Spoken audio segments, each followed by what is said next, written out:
Passport জটিলতার কারণে লোকটিকে যাত্রী নিরাপত্তা বাহিনীরা আটকে দেয়। তাকে ছাড়াই উড়াল দেয় বিমান।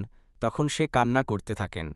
নিরাপত্তা বাহিনীরা তাকে সান্ত্বনা দিয়ে বলেন, মন খারাপ করো না, আল্লাহ হয়তো তোমার জন্য এবারের হজ্জ কবুল করেনি। লোকটি উত্তর দেয়, আমি হজ্জের নিয়তে এসেছি, আমার বিশ্বাস বিমান আবার ফেরত আসবে আমাকে নিতে।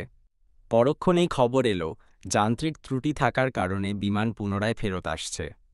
আসার পর ত্রুটি সেরে নেয় এবং ক্যাপ্টেন তাকে না নিয়ে প্লেন নিয়ে 2 বারের মতো উড়াল দেয়। এরপর ঝড়ের কারণে বিমান আবার 2 বারের মতো ফিরে এসে জরুরি অবতরণ করেন। এরপর ক্যাপ্টেন ওই যাত্রীকে বলেন, আল্লাহর কসম, আমি আর উড়ব না যতক্ষণ না আপনি প্লেনে উঠেন। অবশেষে সব জটিলতা শেষ করে বিমান তাকে নিয়েই সৌদি আরবে হজ্জের উদ্দেশ্যে রওনা দেয়। আল্লাহু আকবার। এই ঘটনা শোনার পরে আপনার